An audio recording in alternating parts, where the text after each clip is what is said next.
친윤은 진짜 누구 나와요? 아마 나경원 의원 쪽으로 그 친윤이 대거 모여가지고 이제 그 나경원과 한동훈 1대1 구도 이러면 이게 네. 그 결과는 몰라요. 그건 까봐야 돼요. 친윤이 가장 지금 잡을 안 씁니다. 예. 예를 들면 배현진 의원 같은 분은 빨리빨리 이렇게 이제 그 태세 전환 하잖아요. 그런 것들을 보면서 이제는 친윤이 이제 말하자면 가세가 기울었구나. 그렇기 때문에 지금 이철규 의원이나 강승규 의원들이 마지막 몸부림을 하는 거예요. 대중들은 김건희 여사는 이게 악마가 돼야 되는 거예요. 윤석열 대통령이 돼야 되는 거예요. 그러다 보면 이게 자기가 믿고 싶은 게 나오면 그대로 믿어버리는 거예요. 이 가짜뉴스 문제는 정말 이게 저는 심각하다. 청담동 그 맞다는데요 여기. 제가 그 집에 단골이고 그 최하씨하고요 몇 번째 술을 먹어가 그 과정을 아 진짜요? 그 집 단골이 과정이 과학적 수단에서 드러나도 안 보는 거죠. 왜냐하면 이게 대중들 일부는 자기가 보고 싶은 거 보고 자기가 듣고 싶은 거 듣는 거예요. 우리 히틀러 때도 다 그랬잖아요. 이 사건이 가장 우리 역사의 물줄기를 바꿀 수 있는 운명적인 사건이다. 확률적으로 이게 기적의 기적. 왜냐하면 이게 몇 년 된 녹취가 다른 일로 압수했다가 우연히 그게 그 발견된다. 이재명 대표 날아가면 이거야말로 이게 진짜 우연치고는 엄청난 일이잖아 만약에. 한없이 가벼운 정치 토크쇼 장루한 여의도 6월 18일 화요일 순서 시작하겠습니다. 반갑습니다. 정프로고요.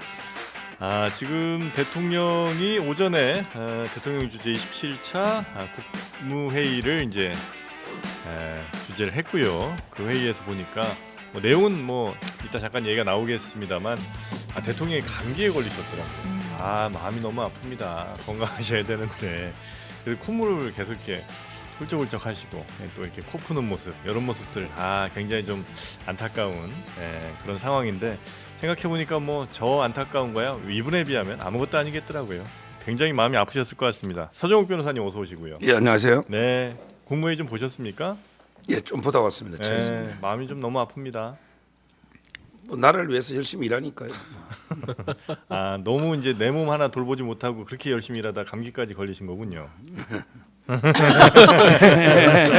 네, 그리고 네. 또 맥을 짚어드리는 맥 정치사회연구소 서용주 소장님 어서 오십시오. 네, 안녕하세요. 네, 서울입니다. 오셨습니다. 맥 소장입니다. 네, 혹시 보셨습니까? 저도 약간 보고 왔는데요. 네. 이제 몸이 대통령께서 아프시면은 이게 측은한 마음이 들어야 되는데 네. 왜 그런 마음이 안 들죠? 무슨 마음이 드냐면 네.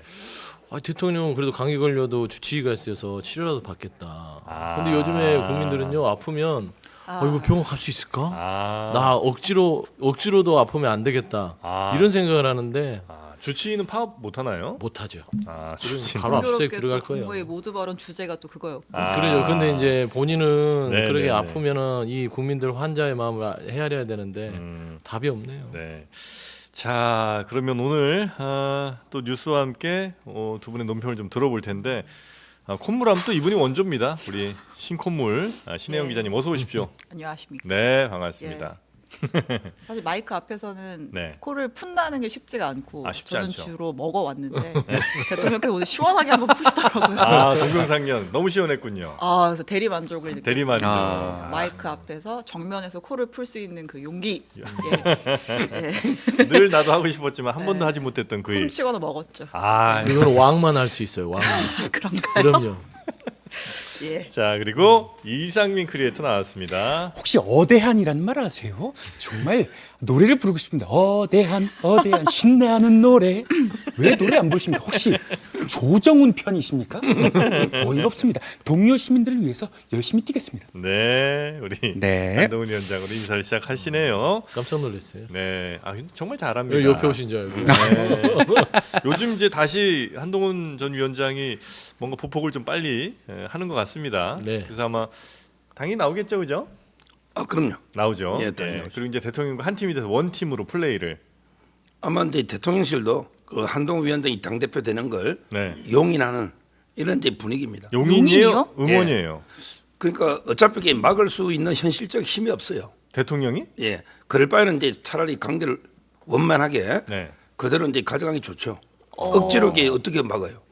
지금 확실히 안 좋은 거는 확실하고. 사적으로 이제 감정이 안 좋은 거는 아직 있다고 저는 생각하는데 그렇습니까? 그렇지만 이제 그 공적으로 당 대표로서는 이제 그 같이 갈 수밖에 없는 현실입니다. 제가 꼬투리 잡는 건 아닌데 용산에서 용인을 해줘야만 당 대표가 될 수 있는 건가요? 큰일 났네. 그렇죠. 예를 들어 이제 그렇죠요? 예, 극단적으로 이제 자꾸 충돌하고 반발하면요. 예. 현실적으로 이제 서로가 상처가 크고 어렵습니다. 예. 그렇잖아요. 그래서 결국 당 대통령실하고 이제 당은요 집권 여당이잖아요. 네. 두 분이 원만하게 원팀을 안 가면 상당히 어려운 거 한 위원장도 알고 있고 따라서 이제 한 위원장도 아마 대통령과 관계 좀 회복을 위해서 네. 조만간 이제 한번 찾아간다는 말도 있고요. 만남 있지 않을까. 그러니까 서 변호사님 용인이란 말을 하면서 꼬투리가 잡힌 이유가 뭐냐면 인정하는 거예요. 원래 이제 이 당정 관계 그러니까 집권 여당과 대통령실은 건전하게 견제 균형을 하되 독립적인 존재거든요. 네. 그동안 당무 개입을 해왔다는 거를 인정하시는 거거든요. 그러니까 대통령이 사인을 해줘야만 그동안 당 대표가 임명됐던 네. 그런 좀 불행한 국민의힘의 역사를 아니 추억이라 해야 되는 과거를 지금 이제 하는 것인데 민주당은 전혀 그렇지 않죠. 저희는 그럴 겨를이 없어요. 왜냐하면 이재명 대표의 강력한 리더십이 존재하기 아니 때문에 그러니까 이제 예를 들면 네. 예전에 뭐 문재인 대통령 아유. 때라든지 그때는요 만약에 하나 청와대에서 그렇게 좀 이렇게 그 간섭하는 좀 취임새라도 보인다. 그럼 당에서 난리 났어요. 그렇습니까? 아니 기억해 보세요 문재인 대통령께서 대표할 때 네, 네, 네. 본인이 당권 대권한다고 막 이렇게 할 때 그 반대파들이 그거 말이 되냐고 했을 때 문재인 전 대통령이 김종인 위원장한테 넘겨주고 그렇게 당을 수습했잖아요. 그런 건강한 당이에요 민주당. 민주당의 당정 관계와 국민의힘의 당정 관계는 전혀 될 문화가 것도 좀 아니죠. 다르다. 될 그렇죠. 것이 아니라. 그럼 당권과 대권이 약간 분리돼야 건전한 거예요? 그렇죠. 당연히 그게 분리돼야 되는데 또 이 시대 상황이 변하면 잘 또 당권과 대권도 뭐 같이 가는 경우도 지금 잠깐만 좀 얘기 좀 이상한 것 같은데. 있습니다. 저 대변인님 네, 제가 얘기하다 논리를 좀 꼬였네. 꼬인 것 같은데요. 예, 좀 정리 좀 해주세요. 네, 다시 정리하겠습니다. 네. 이 시대 상황에 맞게 네. 당원 당규를 바뀔 수 있다. 아, 그러나 결론이 그거예요? 있다. 그러나 이제 제가 개인적으로 그리고 당에서 비판하는 분들은 네. 당권과 대권이 분리되는 게 이게 민주당의 전통이었고 국민들이 보기에도 뭔가 한 사람이 모든 걸 다 갖고 가는 것들은 네. 뭔가 욕심쟁이 같잖아요. 그런 이제 이미지에서 벗어나야 되는데 네. 또 그게 안 되네요. 아쉽습니다. 뭐 이렇게 잘 안 풀리는 것 같아요. 참, 요즘에 제 당 얘기를 하면 이게 참 분석이 안 돼요. 아 그렇습니까? 꼬입니다. 다른 당 얘기 주로 할게요. 네, 국민의힘은 제가 잘 분석하고 예. 진맥이 어렵습니다. 네, 네. 자 그러면 첫 번째 어떤 뉴스에 대한 논평부터 한번 가볼까요? 지금 정치권에서 제일 핫한 공방은 네. 애완견 공방인 것 같습니다. 말이 너무 심해져. 네, 일단 네. 이제 애완견이란 단어가 등장한 건 이제 이재명 대표가 엊그제 재판에 출석하면서 한 이야기였던 건데 언론은 검찰의 애완견이다 이렇게 얘기를 했어요. 네. 잠깐 다시 들어보겠습니다. 진실을 보도하기는커녕 마치 검찰의 애완견처럼 주는 정보 받아서 열심히 왜곡 조작하고 있지 않습니까?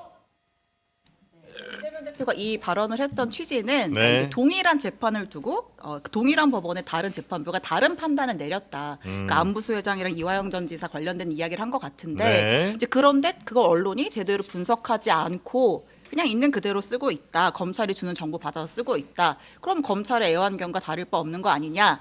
이런 얘기를 한 거죠. 그러니까 이거랑 별도로 어저께 또 이제 그 유시민 전 이사장의 대법원 판결이 있었어요. 네네네. 그래서 이제 한동훈 전 비대위원장 명예훼손 관련해서 이제 벌금 500만 원 유죄 판결이 났죠. 확정이 된 거죠? 확정이 됐죠. 네. 근데 거기에 대한 반응 차원에서 한동훈 전 위원장이 페이스북에 글을 올렸는데 이게 약간 이재명 대표를 저격하는 것과 함께 이렇게 담긴 내용을 올린 거예요. 어떤 내용이었습니까? 그러니까 뭐라고 올렸냐면 네. 나도 이제 유시민을 비롯한 뭐 여러 가지 뭐 청담동 술자를 비롯한 가짜 뉴스의 피해자다. 근데 이런 상황에서 이제 애완견 운운하는 비뚤어진 언론과는 가짜 뉴스보다 더 위험하다. 왜냐? 민주주의를 위협하기 때문이다. 네네네네. 네, 라는 글을 올린 상황입니다. 예. 그래서 야당 대표가 이런 언론관을 갖고 있다는 거는 가짜 뉴스만큼이나 이건 위험한 일이다. 네. 언론 인식이 너무나 위험하다. 이런 이제 네. 판단한 그러니까 본인 건데. 관련 이제 판결 내용을 올리면서 네. 이재명 대표를 약간 우회적으로 저격을 한 모양새인데 이제 이 애완견 발언을 두고 뭐 여야 공방이 치열합니다. 네. 뭐 언론이 실제로 애완견 역할을 하고 있지 않느냐라고 이제 민주당 일부 의원들이 또 주장을 하고 있고 이제 반대로 뭐 국민의힘이나 혹은 뭐 개혁신당에서는 부적절한 발언이다. 아 정말 부적절합니다. 이거는 미국의 토머스 제퍼슨 대통령의 말을 제가 인용했는데요. 이거 정말 부적절하다고 봅니다. 정계 은퇴해야 된다 이렇게 봅니다. 아, 그렇습니까? 네. 아, 이거 당 대표 나오세요? 안 나오시죠? 저는 대한민국에 시급한 현안이 있어서요. 네, 그 중립을 지켜야죠. 중립 지킵니까? 그동안은 시급한 현안 뭐 안 돌보셨어요? 자장검 실망입니다. 당황할 때가 진짜 똑같아요. 네 이상입니다. 네, 고맙습니다.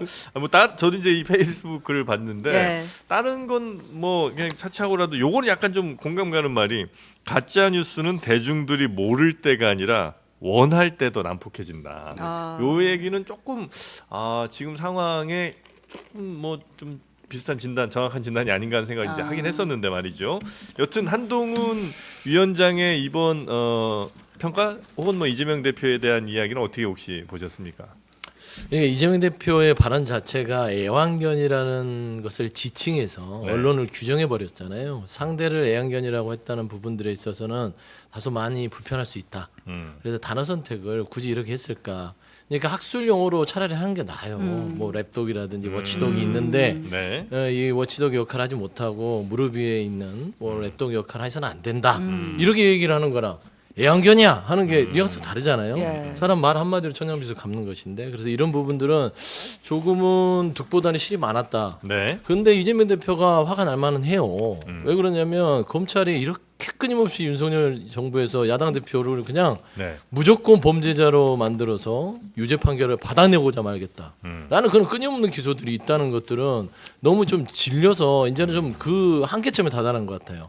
그러다 보니까 지금 이재명 대표가 이 부분을 검찰의 기소라는 것은 이 피자에 대해서 주장하는 거잖아요. 네. 이 상대는 이런 혐의가 있습니다라고 재판을 구하는 주장이면 네. 최소한 언론이 이 주장과 더불어서 반대 입장, 예를 들면 민주당 입장이든 이재명 대표 입장이든 이런 부분들이 같이 취재가 돼서 나오면 좋겠는데 끊임없이 검찰에서 흘리는 내용들만 네. 써줬다. 그러다 보니까 여론 형성이 본인에게 불리해졌고 결국에는 재판 과정에서 그렇게 네. 결과가 나온 게 아니겠냐라는 어떤 심정에서 조금 독한 말을 한 네. 거죠. 혹시 그 민주당 내에 언론이 진짜 너무 편파적이다 혹은 너무 기울어져 있다 이런 불만들이 지배적인 감성이에요? 저는 꽤 된 것 같아요. 예. 그래서 그 예전에 21대 의원들 몇몇 분도 보면 이제 이 애완견 아니고 무슨 내기 하면서 이 기자들하고 상당히 감정적인 대립을 했던 걸로 제가 기억하고요. 네. 그래서 이제 근데 여야 정치권들이 다 마찬가지예요. 저 왜 그러냐면 네네네. 여당이든 야당이든 정치인들이 특히나 사법부가 본인한테 유리한 판결하면 사법부는 살아있다. 그리고 본인한테 나쁜 판결하면 사법부는 죽었다. 죽었다 살았다 하는 거예요. 근조 사법. 그러니까 팔딱팔딱 이런 뛰네요. 이런 입장에 있어서 이해는 되나 네. 제가 봐서는 언론을 굳이 적으로 만들 만큼 전체를 매도할 필요가 있었느냐. 솔직히 일부 언론들은 좀 논조 자체나 이런 것들에 과도하게 치우쳐져 있는 건 맞아요. 일부 언론들이 있어요. 네. 그런데 전체 언론이 그런 것처럼 얘기해 버리니까 네. 지금 다 보면은 며칠째 이 애완견 문제를 가지고 네. 이재명 대표와 민주당에 대한 어떤 그런 입장들이 계속 네. 곤란한 상황으로 질문이 오지 좀 않습니까? 언론이 좀 잘못한 거 좀 있긴 있었고 분명히 좀 고쳐야 될 부분 있는 건 맞으나 마치 언론 전체를 좀 애완견처럼 이렇게 좀 비하한 듯한 그 표현은 조금 과했던 것 같다. 그렇죠. 그 정도. 좀 네. 전략적으로 접근했을 필요가 있지 않냐는 네. 아쉬움은 있습니다. 요 발언은 언론에 대한 인식이 매우 심각하다 이렇게 생각하시죠? 근데 제가 이제 그 볼 때 언론을 어디까지로 볼 거냐? 언론을 어디까지로 볼까요? 예를 들어 새로운 이제 접근. 유튜브도 언론인가? 예. 아니면 이게 유튜브 중에도 언론 인터넷 등록해놨고 또 유튜브 하는 사람이 있어요. 예. 자기들이 언론을 하거든요. 네. 그 범위의 문제는 있을 수 있는데 메이저 언론들 있잖아요, 소위. 네. 뭐 이런 데서는 제가 보기 애완견은 없어요. 혹시 뭐 가짜 뉴스는 실수는 놓을 수가 있는데 검찰이 던져주는 대로 받는 게 메이저 언론은 저는 없다 봐요. 기자들이 보면 그 판결문 300페이지 가까이 되잖아요. 네. 또는 이제 안부수 판결문 다 이게 분석해가면서 기사를 쓰지 누가 이게 검찰이 던져준다 그대로 쓴 사람이 누가 있습니까? 메이저 어디까지가 메이저예요, 근데? 그러니까 보통은 이제 뭐 우리 오대 일간지들 일간지. 있잖아요. 네. 아니 뭐 그래도 이게 전국적으로 많이 보는 네. 한겨레, 경향, 뭐 조중동 이런 이제 언론사나 네. 또는 이제 종편들 4개, 그다음에 지상파 이런 데서는 검찰이 던져주는 대로 기사를 어떻게 씁니까? 민주당이 다 또 감시하잖아요. 네. 따라서 제가 보기에 뭐 일부 유튜브에서는 그럴 수가 있는데 언론을 이렇게 애완견하는 거는 언론에 대한 중대한 이게 모독이다. 저는 이래 보고요. 네. 자, 그다음에 두 번째 가짜뉴스 문제는 좀 이게 제가 고민해봐야 됩니다. 제가 봐도 이게 예를 들어 대표적인 게 그 청담동 술자리 있잖아요. 네. 이걸요. 와, 저 충격받았어요. 이거 제가 볼 때는 이게 웃고 넘어가면 되는데 이걸 믿는 사람이 아직 우리 국민 중에 믿는 사람이 한 20, 30% 있다니까요. 지금- 여론조사 그래요. 지금도 주장하던데 계속. 그러니까요. 예. 이게 이런 나라에 무슨 미래가 있겠습니까? 이거는 진짜 이게 말도 안 되는 가짜뉴스 그건 다 인정하잖아요. 메이저 언론들도 안 쓰니까. 그런데 일부 유튜브가 언급하면서 이게 지금도 그래서 한 위원장이 말은 그거예요. 대중들이 모를 때가 아니라 원할 때 대중들은 김건희 여사에게 악마가 돼야 되는 거예요. 윤석열 대통령에게 돼야 되는 거예요. 이러다 보면 이게 자기가 믿고 싶은 게 나오면 그대로 믿어버리는 거예요. 네. 이래서 이게 민주주의가 무너지는 겁니다. 이 가짜뉴스 문제는 정말 이게 저는 심각하다 이렇게 봅니다. 아, 가짜 뉴스 문제는 정말 심각하다. 그리고 어지간한 언론이라고 할 만한 곳들은 그렇게 뭐 검찰이 준다고 해서 검찰이 흘린 거 그대로 받아 쓴 건 아니고 그냥 뭐 크로스 체크도 하고 하면서 이제 나름의 취재를 통해 보도를 하는데 그렇지 않은 뭐 언론사라든지 아니면 이제 이른바 뭐 유튜브 같은 뭐 이런 데들에서는 조금 좀 과한 이야기들이 편향된 이야기들이 많이 나오기는 한다. 이 정도? 예, 그렇습니다. 기자들요 정말 이게 고생합니다. 제 후배 기자들도 많이 보잖아요. 네. 완전히 그 길바닥에 앉아서 받아 적기도 하고요. 취재하고 이게 연구하는 게 네. 그렇게 고생하고 일하는 게 발로 뛰는 이 기자들에 대해서 네. 모욕하는 겁니다. 그렇잖아요. 자기한테 불리하다고. 네. 이재명 대표 저는 판결문 이화영 판결문이나 안부수 판결 저는 안 봤다 봐요. 이게 밑에 누가 보고하니까 그대로 이렇게 하는 거지. 그 바쁘신 분이 다 읽을 수가 없거든요. 솔직히. 네. 따라서 이게 저는 잘못된 보고를 받고 이렇게 왜곡된 언론관을 드러냈다 봐요. 아니 그러니까 저는 이제 이게 좀 이게 이 과대해서 그냥 이 규정해 버린 게 문제라는 거예요. 모든 언론이 검찰의 애완견이다. 그러면 검찰의 출입 기자는 법조 출입이잖아요. 그러면 법조 출입 몇몇이 검찰의 애완견 노릇을 하면서 뭐 이렇게 얘기를 했으면 이게 좀 논박의 여지가 있는데 그냥 이 모든 언론 자체가 검찰의 애완견인 것처럼 해버리니까 방어가 힘들고. 저도 법조 출입 기자를 좀 해봤어요. 아, 그래요? 예, 법조 출입했었는데 이게 판결문 얘기를 한 게 아니에요. 판결문은 당연히 법조 출입 기자 됐을 때 대면 가서 판결문을 보고 그거는 이미 판결이 났기 때문에 네. 사실을 그냥 쓰는 것뿐이에요. 네, 네, 네. 근데 지금 말하는 거 검찰에서 어떤 검찰 내부의 몇몇 차장 검사들이 스핀 닥터처럼 툭툭 던져주는 예, 거예요. 이거 예. 한번 써봐. 이거 단독이야. 이렇게 주거든요. 네. 그거를 크로스 체크하지 않고 단독이 욕심 있으니까 써요. 이제 이런 부분들이 너무 이제 일상화된 부분이 있다 보니 네. 야당 대표로서는 그런 것들이 너무 다반사다. 검찰의 작업에 놀아난다. 네, 네, 라는 네, 부분을 지적했는데 그거를 일부 그런 행태들을 지적해야 되는데 전체를 매도하니까 제가 나와서 참 방어하기가 힘들어요. 야. 네. 어. 야, 근데 그 아까 말씀하신 것처럼 청담동 그 맞다는데요 여기 댓글에는. 제가 그 집에 단골이고 그 최하 씨하고요. 몇 번째 술을 먹어가 그 과정을 아 진짜요? 그 집 단골입니까? 그럼요. 어. 그리고 그 제가 첼리스트를 잘 안다니까요. 대통령이 가셔보셨어요? 아, 그 대통령이 당사자고요? 그 오늘 자리가 아니에요. 그쪽은. 아. 그리고 이제 미리 과학적인 수사에서 네. 예를 들어 이제 차량의 운행 기록이라든지 네. 핸드폰의 그 위치라든지 네. 심지어 이게 그 숙박 시설 그게 나왔지 않습니까? 그때 이모 씨하고 네, 그 네, 여성이 네, 네. 그래서 동그라만데 거짓말의 과정이 과학적 수사에서 드러나도 안 보는 거죠. 왜냐하면 이게 대중들 일부는 자기가 보고 싶은 거 보고 자기가 듣고 싶은 거 듣는 거예요. 네, 네, 네, 네. 균형되게 누구나 균형되게 모든 걸 볼 수 있는 능력을 다 갖춘 건 아니에요. 네, 네. 그게 이제 우리 미래가 상당히 그 부분은 좀 어둡다는 거죠. 우리 히틀러 때도 다 그랬잖아요. 히틀러까지 아니, 가요. 그때도 대중들이 다 그렇게 가짜뉴스에 놀아났지 않습니까? 예. 그게 그 인간의 한계죠. 네. 저도 한마디 좀 네, 덧붙이면 네, 네, 네. 한동훈 전 위원장이 지금 페이스북에 애완견 운운하는 비뚤어진 언론관이라고 했잖아요. 예. 민주주의를 위협하는 가짜뉴스 못지않게 위험하다. 저는 이게 딱 읽으면서 이거 윤석열 대통령이 각을 세우시나 이런 생각이 드는 거예요. 그러니까 이게 애완견 운운하는 비뚤어짐만 바꾸면 애완견을 만들려는 언론과는 민주주의를 위협하는 가짜뉴스 못지않게 위험하다. 그러니까 이제 이 언론을 그러니까 방송국을 아예 애완견으로 만들려고 장악하는 거죠. 뭐 사장을 바꾸고 그 다음에 어떤 김건희 여사라고 안 했다고 해서 네. 방심위에서 제재라고 하는 것들은 결국에는 워치독이 기능을 하는 언론의 순기능을 본인의 무릎에 앉혀놓고 순종하고 복종하게 만드는. 저는 이게 더 조금 더 위험한 민주주의를 위협하는 위험이다. 뭐 그렇게 되면 또 위험하긴 하겠는데 너무 과한 해석은 아니 아니었을까요? 이제 제 개인적인 분석들이 딱 이렇게 해서 네. 한동훈 위원장이 양쪽 다 까는구나라는 생각도 했다 그런 말씀드립니다. 우리가 이런 분석 들으려고 모시는 거죠. 예. 아니 근데 그 민주당에서 양문석 의원 또 노종면 의원 뭐 최민희 의원 등등이 지금 서용주 저 소장님과는 좀 다른 입장이신 것 같아요. 그러니까 대체로는 언론이 잘못한 게 맞다. 그리고 대표가 무슨 뭐 잘못된 얘기를 했냐. 심지어는 양문석 의원 같은 경우는 표현하기 좀 그렇습니다만 이 기레기라고 해야지 뭐 격전 없게 애완견까지 붙여주시냐 뭐 이런 정도 표현을 썼단 말이죠. 우리 집 애완견 기분 나쁘다. 그러니까 이제 양문석 의원 같은 경우는 네. 이번 기회에 확실한 득점 포인트를 얻자. 이재명 대표에게.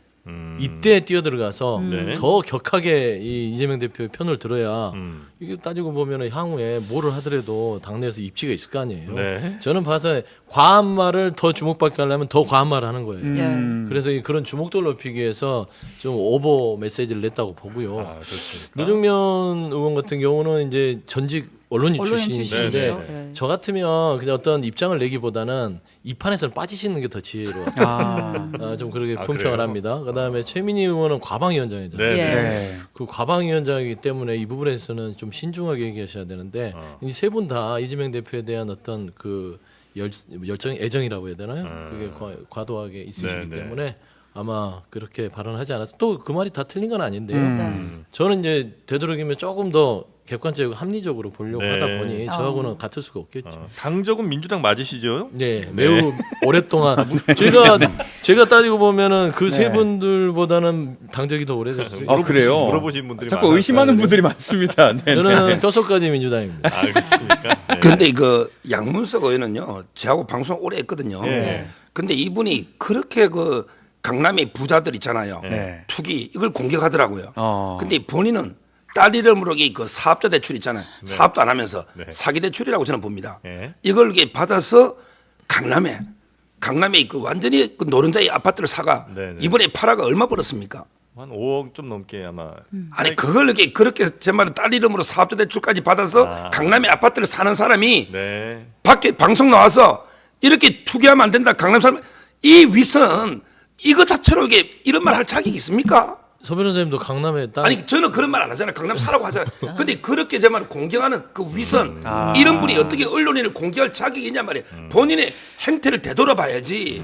이게 저는 정말 이게 문제가 얼마나 위선적이냐. 그러니까 저는 우리 서 이건 변호사님 위서 없습니다. 아. 그러니까 오프 위선이 사석에서도 없는 돈 건 얘기. 알겠는데 그러니까 이게 똑같습니다. 이거는 직업적인 발언이고 인간의 오망적인 부분이 있는 거잖아요. 그러니까 양문석 의원 자체도 그 당시에는 이런 부분은 사회적인 모습이고 그 뒤에서는 인간적인 욕망에서는 강남이 집 갖고 싶은 거예요. 그러면 이게 남 욕을 안 해야죠. 자기도 이게 그렇게 살았으면 자기는 엄청 깨끗한 척, 자기는 도덕적인 것처럼, 자기는 완벽한 것처럼. 양문석 의원이 왜 말은 깨끗한 그래요. 척 하지는 않아요. 방송할 때 보십시오. 방송할 때 전부 남 욕만 합니다. 자기 탓은 솔직한 분이지 깨끗한 척은 하지 않아요. 좀 위선적인 모습 아니었냐 이제 이런 비판을 좀 해주셨고 네. 여튼 뭐 이번 양문석 의원의 이런 쉴드 같은 건 사실 별 돈도 안 낸다 이런 얘기까지 주신 것 같습니다. 네. 저 이재명 대표 재판 얘기 조금 이따 예, 해보고 지금 뭐 어쨌든 한동훈 위원장 얘기 나온 김에 한동훈 위원장 지금 전당대회 나오는 분위기죠. 거잖아요. 네. 그럼 이제 좀 진용을 꾸려가지고 이제 러닝메이트도 짜고 최고위원 누구 해야 될지 좀 짜야 될 텐데 누구가 같이 간다고들 하나요? 한동훈 함께 네. 가는 사람들. 네. 지금 이제 그 9명 중에요. 네. 대표가 된다고 보면 이제 그 한 5명 정도가 안정적으로 자기 편에 있어야 되잖아요. 예. 그러면 대표가 이제 한 명을 지명할 수가 있어요. 네. 그러면 이제 그 제가 보기에 그 3명 정도를 이제 그 러닝메이트로 하는 게 맞아요. 네. 최고위원 일반 최고위원 하나, 그다음에 그 여성 최고위원 한 분, 네. 그다음에 청년 최고위원 이렇게 3명 정도를 하면 이게 본인까지 4명에 지명하면 5명이 되잖아요. 요런 이제 구도고요. 감이 딱 옵니까? 그러면 이제 그 일반 최고위원 중에는 가장 이제 그 카드는 뭐 장동혁 예. 사무총장 장동혁. 이분이 이제 아무래도 재선이고 네. 뭐 이런 이제 분도 거론되고 선수가 이게 이번 최고위원은 좀 높아질 것 같아요. 물론 이제 그 김영동 비서실장도 있는데 그분은 뭐 자기 재판이나 소 때문에 제 생각에는 이제 그 충청권에 장동혁 이런 분들이 거론되고 여성 중에는 이제 그 우리 재선의 김혜지 의원. 또는 이제 그 비례의원. 초선이지만 한지아 이런 분도 있고 원외인데 윤희숙 있잖아요. 아, 뭐 이게 네네. 접촉은 여러 명 하고 있을 거예요. 확실한 카드가 놓여야 되니까. 네. 그다음에 그 젊은 청년은요. 네. 예를 들어 이제 이준석하고 붙었던 한정민 아. 또는 이제 한정민. 우리 천목회라고 공탄에, 있잖아요. 네. 네. 거기에 보면 이제 박상수 인천의 그 변호사 있죠. 네. 뭐 이런 분도 있고요. 아마 천목회나 이런 쪽에서 이제 그 청년 하나, 청년. 그다음에 여성 중에 한 분, 그다음에 일반 최고위원 이렇게 아마 러닝메이트를 구성하지 않을까 예상이 돼요. 근데 그럼 인사가 메시지인데 만약에 천목회 박상수 변호사 이런 분들은 대통령한테 굉장히 각 많이 세우는 발언도 많이 하시잖아요. 근데 그런 분을 지명해서 데리고 간다라고 하는 거는 뭐 제가 알기로는 이제 박상수 변호사가 그렇게 뭐 윤 대통령께 아예 뭐 노골적으로 각은 아니고 네. 저는 청년 정치인이요. 그 정도의 비판은 우리 저도 이제 중간에 낀 세대거든요. 제가 70년생인데 네. 청년들이 그 발언을 자꾸 저희가 막으면 안 돼요.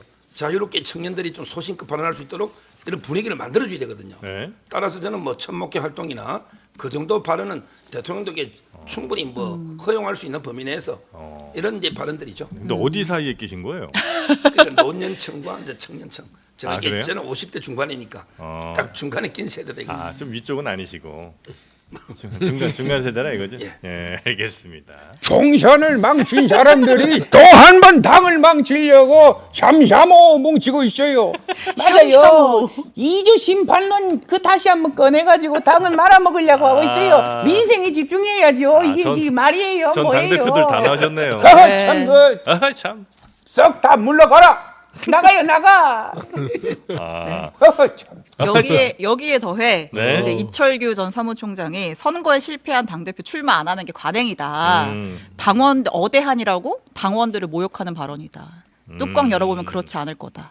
어대하는 이렇게. 당원들을 모욕하는 발언이다. 그런 얘기도 했습니다. 네. 비토가 많습니다. 예. 네. 어떻게 다른 당 얘기는 잘하시니까. 잘하죠. 네. 국민의힘 저 한동훈 저 대표 출마? 요건 어떻게 좀 분석하고 근데 이제 계십니까? 뭐 한동훈 전 위원장은 상을 폈죠. 그리고 지금 반찬들을 하나씩 놓고 있습니다. 네. 아, 근데 그 본인은- 반찬들 어떻게 방금 얘기하신 그 말씀하신 분들이 대체로? 하나씩 놓고 있는 예. 거예요. 네. 이제 메인은 본인이 와서 이제 할 건데 네. 저는 이제 가장 큰 고민은 그걸 거예요. 이 나오는데 어떤 메시지로 나올 것인가.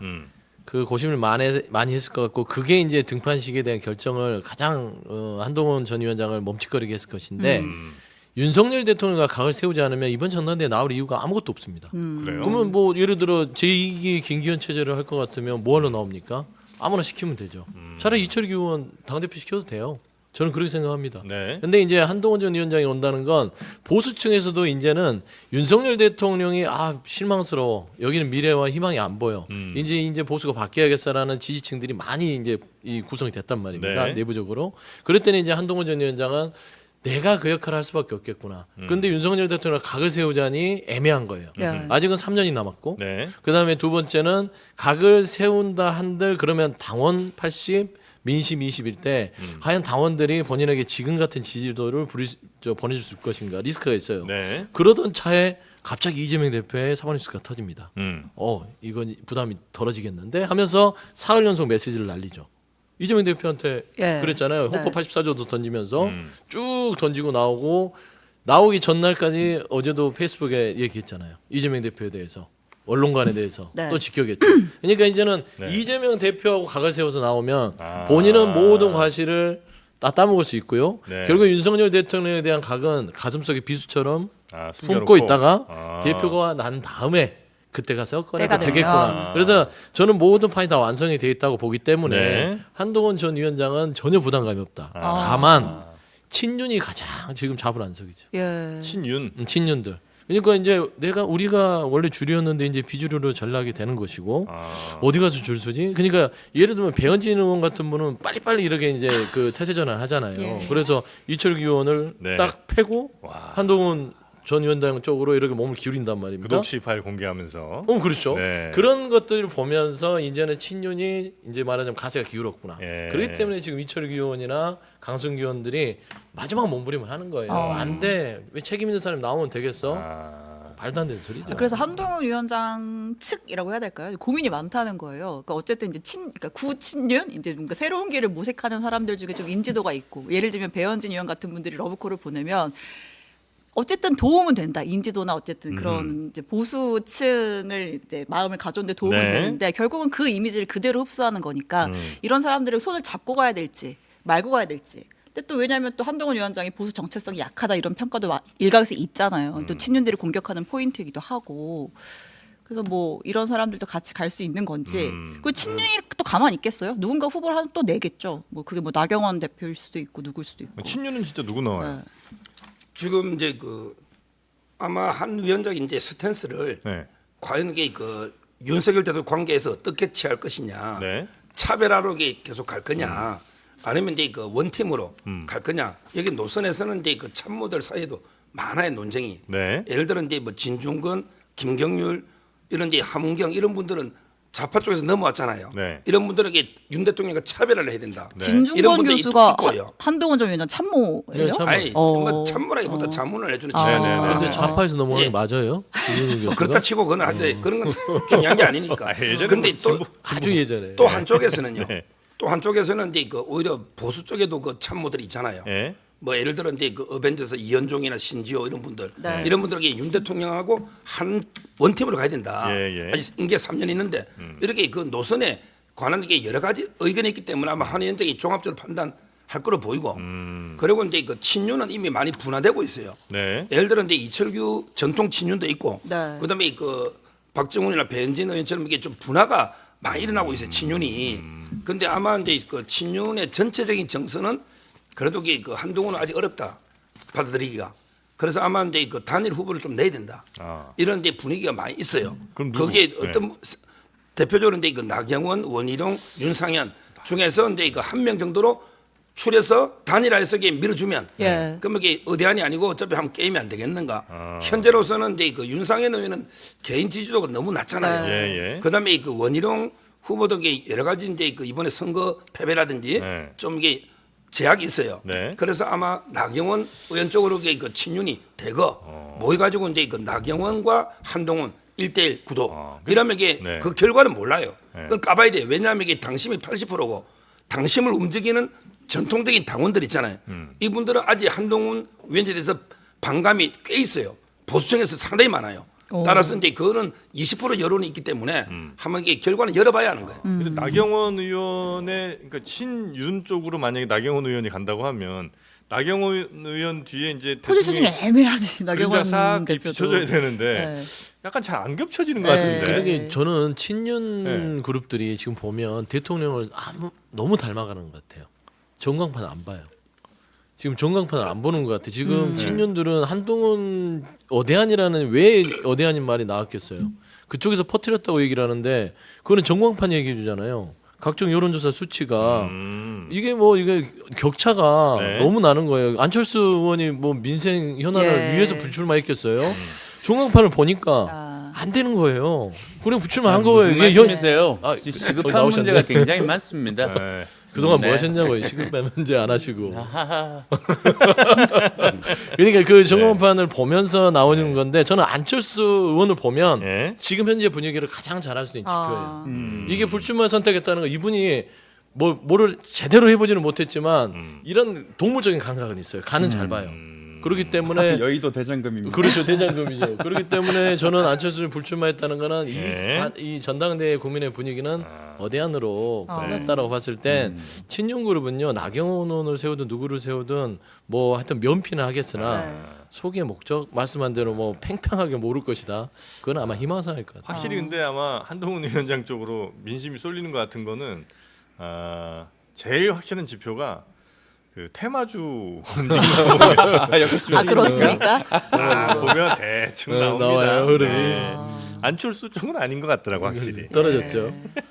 자, 저 나경원 의원에 좀 들었으면 여러분도 사석 봐야 되지 않을까 싶습니다. 사석 스크럼을 어떻게 또 자르느냐에 따라서 사석 달라질 거기 때문에 항상 본인은 그거 섭니다. 진짜 잘해 그죠? 그러니까 섭니다. 네.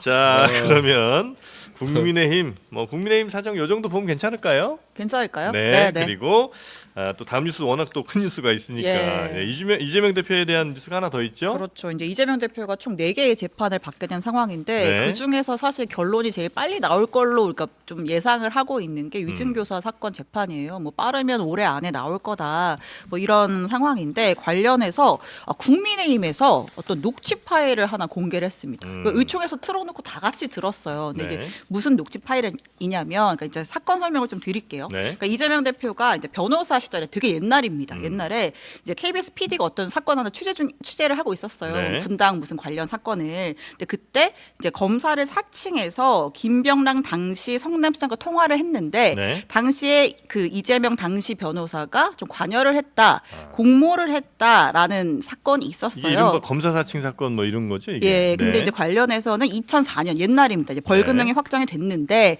그리고 나서 2018년에 경기지사 선거할 때 이재명 대표가 이 사건을 얘기를 하면서 내가 그때 누명을 썼다라고 얘기를 했어요.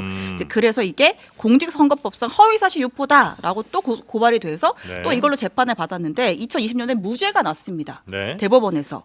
근데 그 당시에 무죄 근거가 됐던 게 선거법에 대해서 무죄. 예, 공직선거법 위반에 대해서 최종 무죄가 네. 났는데 그 무죄의 가장 큰 증거가 됐던 게 그 당시 그 김병랑 당시 시장의 수행비서였던 김모 씨가 있어요. 김진성 씨란 분이 있는데 네. 이분이 증언을 해준 거예요. 네. 당시 그런 일이 없었고 뭐 이러이러한 취지다. 당시 정황이 어땠다라고 해서 이게 무죄의 근거가 됐는데 지금 약간 그걸 뒤집을 수 있을 것처럼 비춰지는 정황이 있는 이재명 대표와 그 수행비서 김진성 씨의 녹취 파일이 네. 공개가 된 것이죠. 그러니까 어떤 내용인지 잠깐 들어볼게요. 네. 검찰도 나를 수사봐야 되고 또 시도 그렇고 KBS도 그렇고 전부 다 이해관계가 일치되는 나한테 덮어씌우면 도움이 되는 사건이었던 거예요. 판결문하고 근데 우리가 했던 주장 네. 재판에 주장했던 거 그걸 보면 제가 더 그러죠. 한번 일단 보내드릴게요.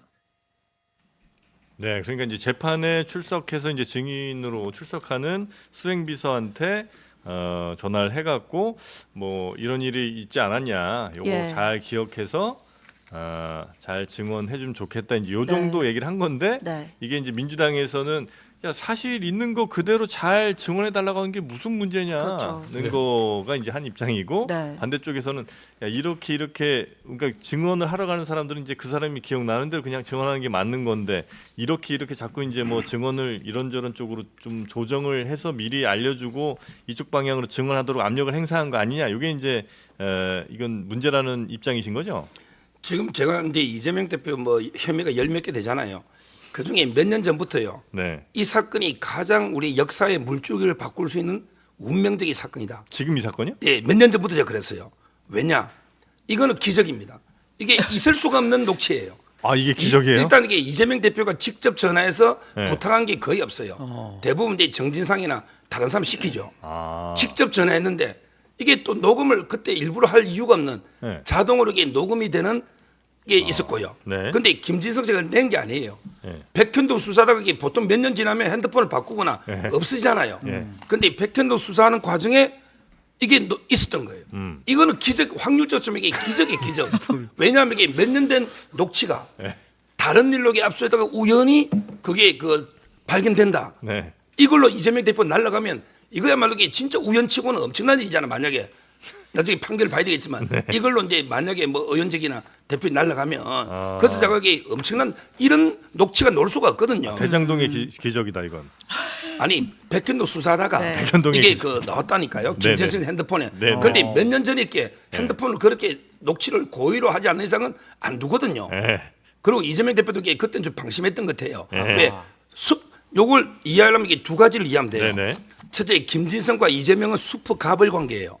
그때 이재명 대표는 성남시장 도지사고 이분은 이게 김인섭 씨하고 백현동 사업을 하는 의리였어요. 네. 자, 대등했으면 이런 증언 안 해줍니다. 왜? 수프 갑을이니까 해달라는 대로 안 해줄 수가 없는 상황이었어요. 네. 돈을 받아야 되니까 백현동. 요게 하나 이해하고요. 네. 그다음에 두 번째는 이재명 대표가 변호사라는 걸 이해해야 돼요. 변호사는 전화해서 위정해 주세요. 거짓말 해주세요. 이래 안 해요. 아하. 그냥 기억나는 대로 해. 근데 내가 보내줄 테니까 기억나는 대로 해. 압력을 계속 넣으면 의뢰 입장에서는 이 사람이 이 정언을 원하는구나. 이렇게 생각하는 거예요. 그래서 자기가 우리 변론, 있는 대로 해. 변론 요지 보내드릴게요. 요 얘기는 했었죠. 근데 그때 그 이분이 수행비서였어요. 김병양. 예. 그러니까 이제 그런 일도 없었을 뿐더러 그걸 알 수가 없잖아요. 예. 그러니까 나는 그런 KBS하고 우리가 짜고 한 건 나는 모른다 했더니 그냥 들었다고 해. 이게 핵심. 들었다고 해. 네. 이러잖아요. 그러다 진술 보내주고 실제 그대로 진술하거든요. 이분이 그런 일이 없었을 뿐더러 기억이 안 나는 거예요. 그래서 이분이 자백을 하고 있어요. 내가 위정했다.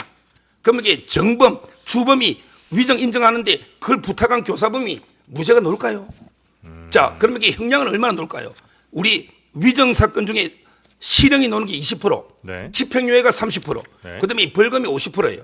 통계학적으로 작년에. 예. 자, 그렇다면 이게 저는 우리나라 위정 중에 상위 0.0001% 질이 안 좋은 위정입니다. 개인적 왜? 판단. 왜 그러냐? 개인적 개인의 판단이시죠? 주장입니다. 왜 그러냐? 제가 이유를 그 양형 기준에 네. 이게 경기도에서 선거를 좌우하는 중대한 사건에서 있었던 정언이고, 그다음에 재판에 결정적인 영향을 줬잖아요. 대법원 판결문에도 영향을 줬잖아요. 네. 그다음에 중요한 게 갑을 지휘감독 관계. 네. 그러면 이게 질이 안 좋습니다. 대가성을 주면.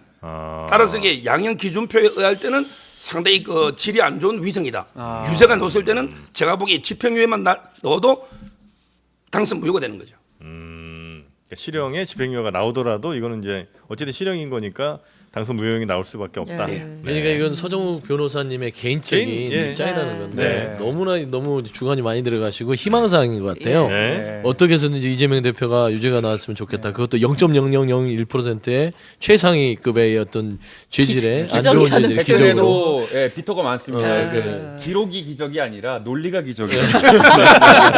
기적의 논리. 그러니까. 근데 저는 이제 뭐 여러 가지 뭐 어떤 법리적인 부분들은 재판부가 판단하겠지만 저는 네. 세 가지 정도를 지적하고 싶은 게 예. 첫 번째는요. 참 국민의힘 도대체 뭐 하는 정당인지 모르겠어요. 상임위도 안 들어오면서 네. 이거 지금 무총 열어놓고 의총에서, 이런 거 틀어놓을 예. 때입니까? 일하라고 했더니 지금 이미 공판에서 재판장에서 새로운 내용도 아니고 나왔던 네. 녹취를 그거 틀어놓고 다 감상하고 있어요. 그럴 시간 있으면 의료 현장에서 고통받는 국민들 녹취라든지 전세 사기로 목숨 끊어서 그 유가족들의 목소리라든지 이런 민생 얘기라도 들으면 제가 이해라도 하겠어요. 이게 뭡니까? 저는 이런 부분에 있어서는 참 국민의힘 22대 그렇게 혼나도 답이 없다는 얘기를 하고요. 두 번째 녹취 내용이 별게 없어요. 새로운 내용이 있을 줄 알았어요. 저는 박정훈 의원이 공개한다고 그러길래 뭐 새로운 내용을 추가로 확보했나 보다. 근데 그냥 공판에서 하고 있는 거를 음성으로 들려주는 뿐이었습니다. 예. 내용이 없고 재각인을 시켜주는 거라서 네. 저는 최근에 검찰에 출두한 이재명 대표의 어떤 발언에 대한 응대 또 박정훈 의원 자체가 언론인 출신이고 네. 그러다 보니까 저는 맞대응 차원에서 이걸 공개하지 않았냐라는 그런 의도도 좀 이거 일으키고요. 어디서 났냐 이거 그것도 얘기도 좀 많이 있죠. 하던데. 그다음에 공방도 그렇죠. 있죠. 이 어디서 네. 났냐 부분도 심각한 겁니다. 이게 과연 그쪽 그 지금 그 재판을 받고 있는 쪽 네. 김진성 씨 쪽의 변호인 측에서 나온 것이냐. 예. 그랬을 때는 이게 좀 위법적인 부분도 있거든요. 뭐 법적 검토를 해야 된다고 하지만 그건 법적 검토를 한번 받아 보셔야 될 것 같고요. 그다음에 세 번째 뭐냐면 내용을 얘기할게요. 아까 막 여러 가지 기적의 논리 얘기하셨는데 몇 가지만 보면 됩니다. 어려운 문제도 아니에요. 그러니까 이 내용 녹취를 보면 우리가 했던 주장이라고 해요. 우리가. 네. 이재명 대표가 얘기한 거는 당신 김진성 씨와 우리가 했던 주장들이라는 거는 동일한 내용을 얘기하는 것입니다. 네. 새로운 내용을 주입시키는 게 아니잖아요. 그다음에 김진성 씨의 내용을 보세요. 여기를 보면은 본인이 기억이 안 난다고 해요. 기억이 나는데 그 기억을 바꾸라고 주장한 게 아니라 네. 본인이 오래돼서 기억이 사실 안 납니다. 네. 그리고 나서 알려달라고 얘기를 하죠. 제 기억이 좀 알고 싶은데 좀 알려달라. 거기 약간 좀 근데 이게 이 흐름을 보면 네. 어떤 취지로 저기를 해야 할지를 기억이 잘 안 나니까 알려달라. 그러면 앞으로 가죠. 우리가 주장했던 거를 잘 기억이 안 나는데 그걸 좀 알려달라 하니까 그때서야 당시의 변론서를 한번 참고해서 기억을 되살려봐라. 네. 이것뿐이에요. 그러니까 어떤 근거로 그 기억을 있던 기억을 도려내서 네. 새로운 기억을 주입하는 게 나오냐 그거예요. 그 이제 우리가 이제 말도 안 되는 영화 거죠. 같은 걸 좀 많이 봐서 그런데 영화 같은데 보면 이런 상황에서 이제 누군가 이제 아까 그 갑을 얘기도 하셨는데 그런 갑이 이제 뭔 얘기인지 알지? 그럼 이제 기억이 잘 안 나는데요. 그럼 이제 알려주잖아요. 그러니까 그런 식으로 이해를 하면 이제 너무나 저 기억 조작을 하는 거고 만약 그게 아니라 정말 이제 그 듣는 분이 진짜 내 기억이 조금 안 나는데 그것만 조금 알려주시면 더 기억이 잘 날 것 같다 이러면 이제 그건 또 다른 상황인 것 같긴 한데 같이 주장을 했던 거예요. 다른 게 아니라 우리가 했던 주장. 지금요. 네. 유창훈 판사라고 들어봤죠. 예. 영장 기각했던. 예. 이재명 대표 영장 기각했던. 네네. 그 판사조차도 판결 기각할 때 보세요. 위정 교사는 소명된다. 위정 교사에게 범죄가 소명된다. 이렇게 써놨습니다.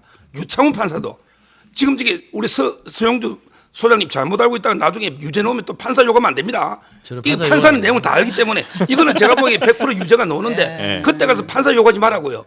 우리가 평소에 공부를 좀 열심히 한 다음에 뭐 판사를 비판해야지. 이화영도 유죄 나오면 판사 요구하면 안 된단 말이에요. 판사가 제일 잘 알아요. 이쪽 저쪽 판사들도 고생합니다. 우리 사법부 판사들 검사들 함부로 요구하면 안 돼요. 다 고생하죠. 이거는 이게 유창훈 이재명 판사도 대표도 고생해요. 소명된 됐고요. 예. 자, 그다음에 기억이 안 나는 게 그런 일이 없었어요. KBS하고 김병양 씨가 모의해가지고 이재명 쪽으로 다 뜨는 기자 고소 취해줄게 이런 모의가 없었단 말이에요. 최철호 PD 다 증언했잖아. 없으니까 기억이 안 나죠. 근데 없는 걸 기억이 안 나는 걸 보내줘가지고 3번이나 계속 이대로 증언해달라 하면 수프 의뢰 입장에서는 안 해줄 수가 없잖아요. 왜 이재명 대표한테 찍히면 백현도 사업 못 하잖아요. 이게 중요하다. 이분이 대등한 관계고 이분이 경기도에서 사업 안 했으면 이런 위장 하겠습니까? 본인이 지금 위장 자백하고 있잖아요. 네. 최철호 PD도. 그래서 이거는 100% 유죄는 오는데 그때 가서 제 말은 판사 욕 좀 하지 말자고 이제. 누가 했어요? 지금도 이 신진우 부장 욕하는 사람 있어요. 이거 서영주 소장 했어요? 아니 일부 저 진보 진영 누구나 판사 탄핵하자고 지금 개딸들이 몰려가 대박한 사람 됐어요. 일부는 존재하고요. 국민의힘도 판사 욕 엄청 했어요. 본인들 안 좋은 판결. 제 말은 이게 판사만큼 내용을 모르면 판사 욕을 하지 말자 이겁니다. 아니, 공부를 하든지. 알겠습니다. 국민의힘한테 하세요 그런 얘기. 네. 자, 하여튼 뭐 이번 녹취가 뭐 아주 중요하다기보다는 하여튼 요 판단 자체가 유죄로 나올 가능성이 좀 높다. 이게 녹취가 없으면요. 네. 목소리가 없으면 이게 유죄가 쉽지 않아요. 말로만 가지고는 결정적인 증거가 안 되잖아요. 그래요? 근데 이재명 대표는 이게 내 목소리가 아니다고 그러지 못해요. 지금은 이제 기껏 해봤자 야 이게 문건 중에 기억하면 되살려봐 뭐 이게 이런 있잖아요. 이거는 이게 변호사로서 그냥 아까 제가 말했잖아요. 야 위증해줘 이런 말은 안 하거든요. 이게 법조인들 사이에는 이게 바로 위장할 때 이렇게 씁니다. 이 판결 언제쯤 나오나요, 이거는? 9월달에 나옵니다. 9월에? 예. 거의 뭐 정인신문이 7월 8일 끝나고요. 예. 8월달에 아마 7월 8일 끝나면 예. 그다음에 그 서정조사 한번 하고요. 예. 그다음에 최후 진술하고 9월달쯤에 선고될 겁니다. 연기를 막 하거나 이럴 수는 없나요, 이거는? 그러니까요. 이게 원래는 정인이 둘이밖에 없었거든요. 근데 이재명 대표가 계속 정인을 KBS 직원 쓸데없이 5명 해가지고 이게 총선으로 끌었잖아요. 이게 총선 전에 집행이 넣었으면 선거에도 영향을 줄 수 있었던 거예요. 자, 뭐 추가하실 말씀 혹시 있으시면 뭐 재판 지켜봐야죠. 재판 지켜보도록 네. 하겠습니다. 여기서 뭐 재판하는 것도 아니니까요. 이재명 대표 뭐 말씀하실 게 있나요? 네. 이재명 대표도 아마 이 재판에 대해서 굉장히 좀 민감하게 좀 받아들이실 수 있을 것 같긴 한데. 가면이 어디 갔죠? 예. 설마 이재명 대표를 안 갖고 온 건 아니시겠죠? 나왔었어요, 있죠. 처음에. 예. 예, 애완견들이 참 문제가 많습니다. 예. 여기도 애완견들이 있는 것 같은데 예, 누군지 다 아시겠죠? 네.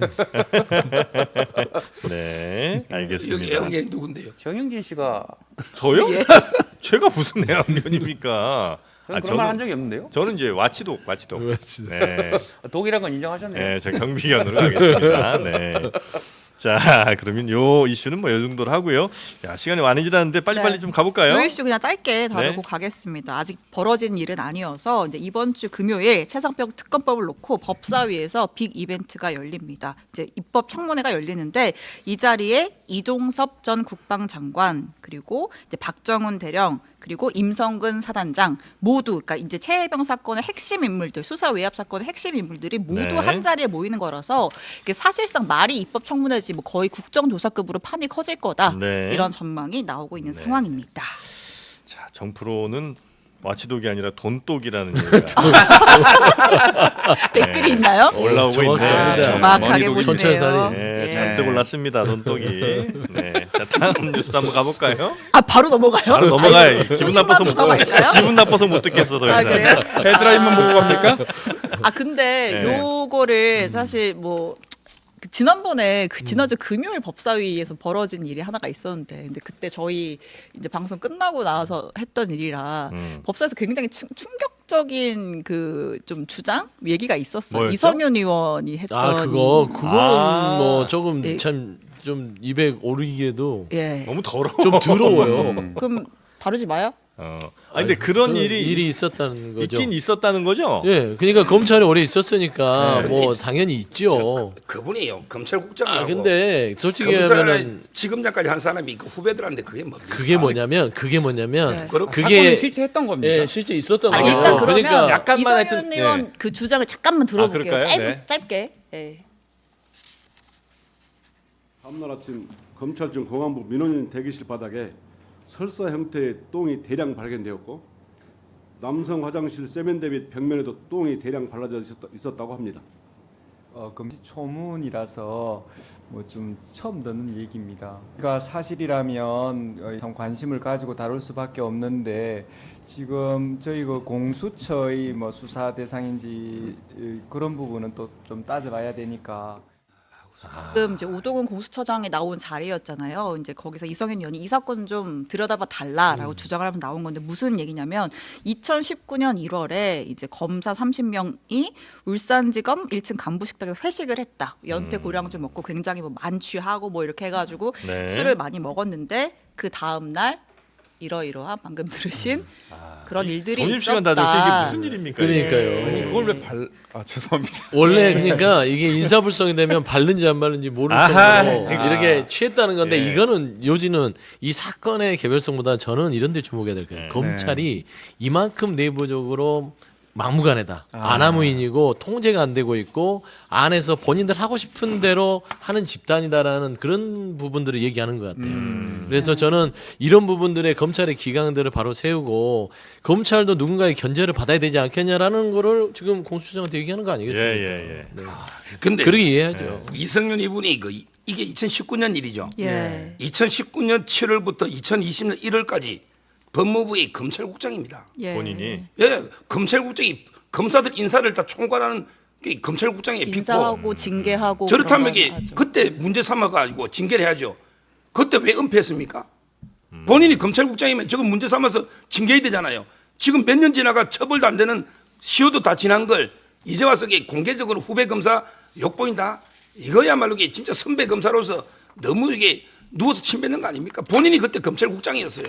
근데 본인은 그럼 은폐해서 본인부터 수사받든지. 그러니까 검찰국장이었으면 지금 공수처장이 저거 조사하다가 뭉개까지 다 조사하지 않겠어요? 그럼 굳이 그런 걱정 안 하셔도 될 것 같고. 언론 보는 데서 이게 후배 검사들한테 이게 무슨 망신이냐. 근데 조용히 그럼 고소장을 내든지. 그렇잖아요. 지금 본인이 해놓고. 지금 검찰의 민낯에 대해서 얘기하는 거잖아요. 아니 근데 이게 보면. 그거를 하면 무슨 죄예요? 징계 사유겠지 뭐 그게 뭐 죄는 되겠습니까? 경범죄 정도 징계 되려나 사유겠죠. 근데 모르겠어요. 징계 시효가 보통 2년 3년 이래 돼 있거든요. 그럼 이 사건이 실제로 있었던 건 맞아요? 제가 있었던 건 맞죠. 네, 본인이 이제 검찰국장도 했고 네. 그 검찰 내부에 있는 아주 그냥 넘어갈 수 있는 일들 중에 하나일 거예요. 더 많은 일도 많을 거예요. 뭐 검찰 사건들 보면은 뭐 솔직히 룸사롱 가서 뭐 술을 얻어 먹고 뭐 몇만 원 부족해서 뭐 처벌받지 않고 이런 것들이 나오잖아요. 그러니까 참 그 속사를 들여다보면 검찰이 대단히 뭐 공정하고 투명하고 정의롭고 하는 지금의 모습들을 비판한 게 아닌가. 저는 그 정도로 이해했으면 좋겠고 저는 그 아까 저 기분이 안 좋으셔서 넘어갔던 그 저기 청문회. 네. 그거는 한번 주목해서 좀 금요일에 아. 꼭 봤으면 좋겠다. 네, 말씀드립니다. 네네네. 혹시 그건 아니겠죠? 뭐요? 오물풍선 죄송합니다. 거기까지 날라가. 2019년이야. 네네네. 울산이고. 또 우리 북한이 어떻게 될지 모르니까. 네네네. 재물손괴죄 같은 거 되지 않을까요? 이게 다시 이제 사용하지 못하게 막 뭘 만들어 버리고. 근데 그거는 뭐 청사니까요. 물건 다 부동산이잖아요. 재물 예를 들어 이제 그 커피 잔에다가 담배째를 떨어버리면 재물 손괴죄인데요. 판례가 이거는 이게 그것도 뭐 해당이 안 되고 징계 사유라고 봐야죠. 공공기물 경범죄, 경범죄나 또 청소 지울 수 있으니까 경범죄는 될 수 있죠. 뭐 하는 짓입니까?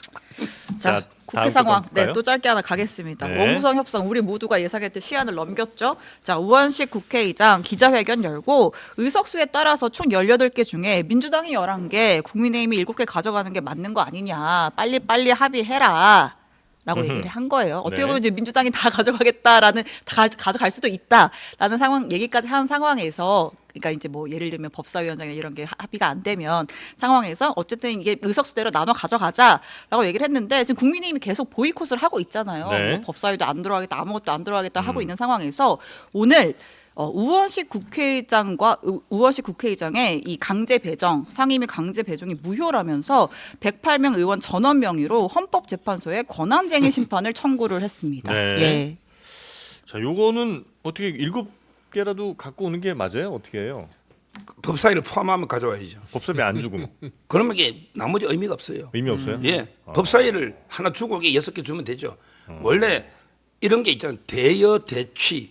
원래 이제 가진 사람, 많이 큰 사람이 크게 주고요. 크게 받는 거예요. 대여 대취. 네. 따라서 이제 이거 지금 민주당이 많이 크게 가진 당 아닙니까? 네. 여의도 국회에서는. 네. 그러면 이제 좀 과감하게 양보해서 크게 주십시오. 그리고 이게 타협해서 받고.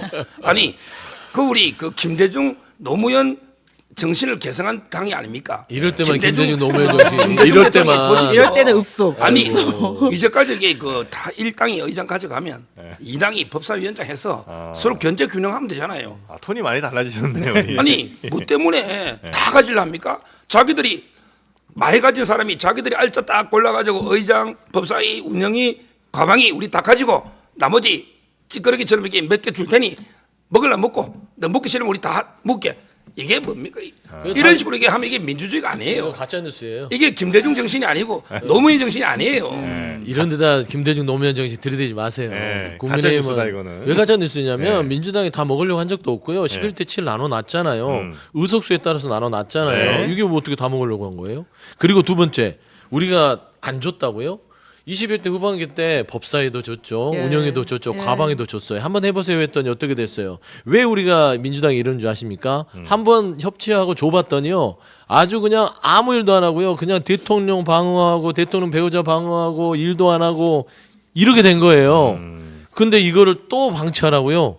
그러면은 민주당은 무슨 국민의힘이 말하는 김대중 노무현 정신 운운하시는데 그 정신을 우리는 어긋나는 겁니다. 네네. 일해야 됩니다.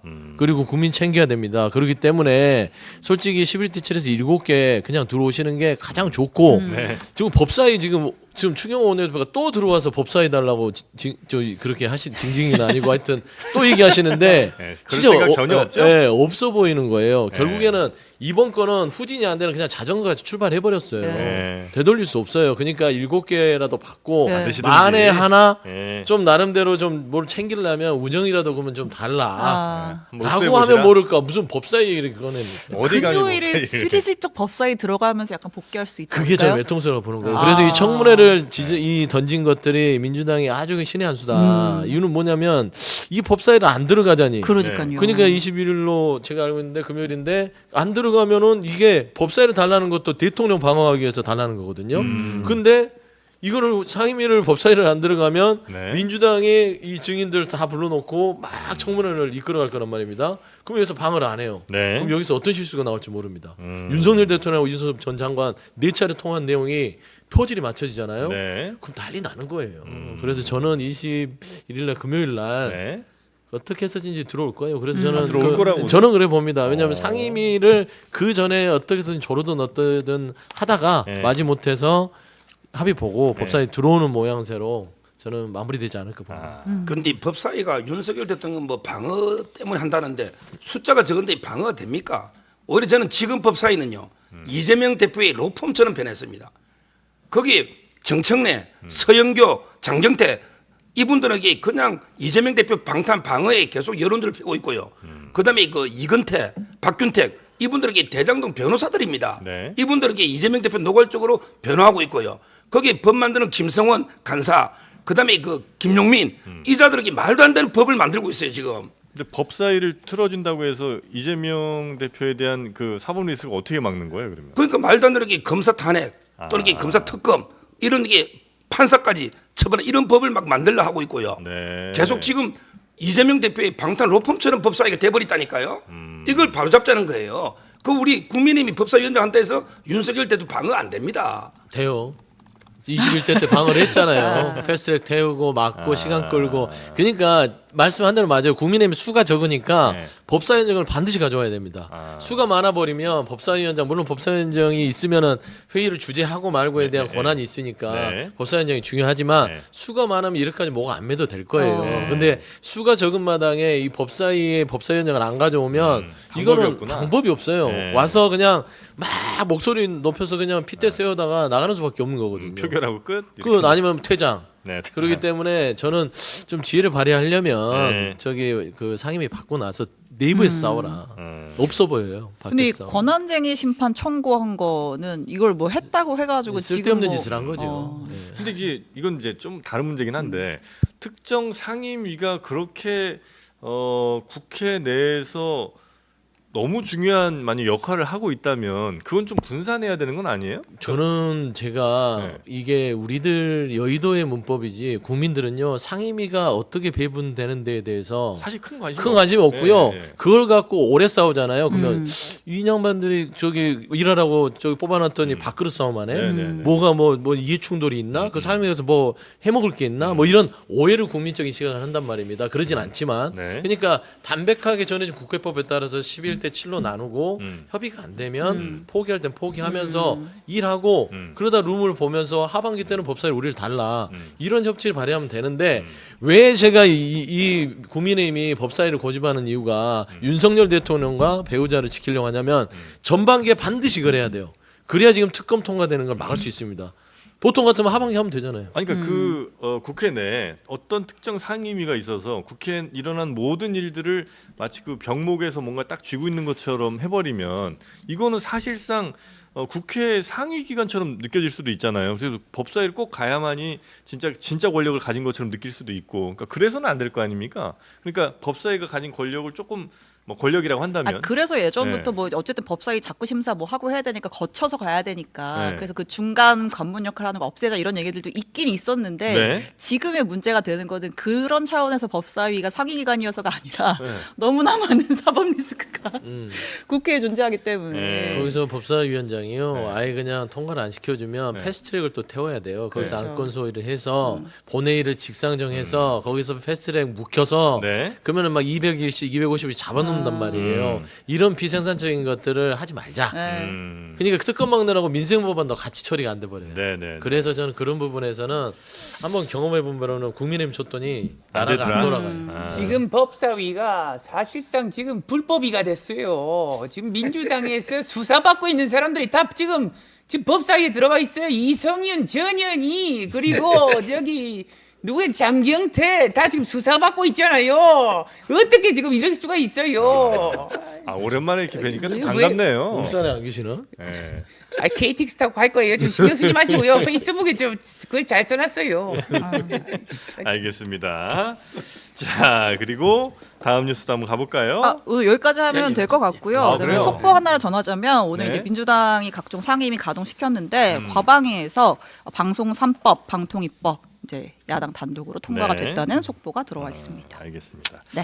자, 하여튼 그러면 오늘은 우리 서정익 변호사님 그리고 서영주 소장님과 함께 요 정도 이야기하고 나갈 텐데 혹시 오늘 못다 하신 말씀 있으시면 없습니다. 없습니까? 네. 아, 우리 오늘 청문회 얘기 많이 하고 정문에는 싶으셨을 뭐또 텐데 못 나중에 해가지고 하면 되죠. 예, 금요일이 예. 있으니까 뭐. 네네네네.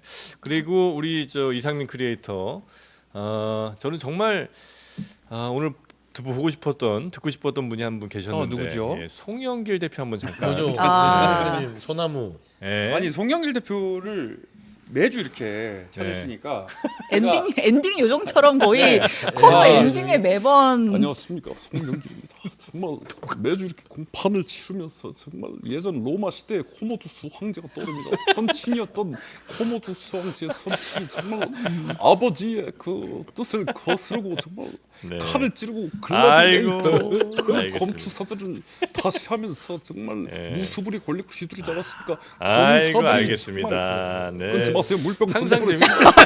그래서 검사들의 이 네. 말도 안 되는 물병을 던져버렸어요. 권력을 네. 투쟁을 보면서 고맙습니다. 이 자, 정권 저희가 말입니다. 다음 코너에는요. 정말 저희만이 준비할 수 있는 확실한 코너를 준비를 했습니다. 저희가 균형을 좀 많이 잡았기 때문에 가능한 그런 토론이 아닌가 싶은데 말입니다. 우리나라에서 정치인들 가운데 기름 관련해서 가장 핵심적인 일을 했던 분들, 자원 관련해서 가장 중요한 일을 했던 분들을 모시고 이번에 영일 만에 있었던 그 기름 파는 일, 그거에 대한 토론을 한번 본격적으로 해보려 합니다. 박수민 국민의힘 의원, 이분이 이제 자원 외교 관련해서 아주 큰 경력이 있는 분이고요. 그리고 이현주 더불어민주당 의원은 말입니다. 기름 회사에서 일을 했던 경험이 있습니다. 이 전문성 있는 두 분을 모시고 본격 빈틈없는 토론 한번 가보도록 하겠습니다. 자, 우리 신혜영 기자도 굉장히 고생 많으셨고요. 예. 네, 내일 또 뵙겠습니다. 고맙습니다. 수고하셨습니다.